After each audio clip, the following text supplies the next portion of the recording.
এই কয়েকদিন আগে আমি সন্দ্বীপ গেছিলাম, চট্টগ্রাম। সন্দ্বীপে 4টা ছেলে, কলেজের ছেলে বেটা, ফজরের নামাজ পড়ে তারা নিয়মিত।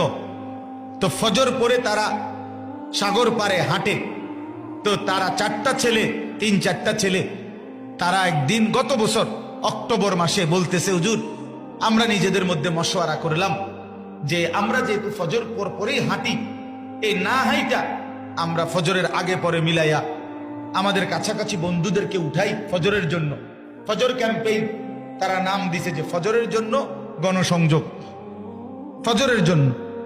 গত বছর অক্টোবর থেকে এই 3-4টা ছেলে শুরু করে এই বছর এই 19শে নভেম্বর আমার মাহফিল ছিল সন্দ্বীপ। তো রাত্রে যেখানে মাহফিল ছিল এই প্যান্ডেল মনে করেন, এই রকম প্যান্ডেলে তারা ওই ছেলেরা মাহফিল দিছে ফজরবাদ। আমি বয়ান করব, এইটা ফজর ক্যাম্পেইন।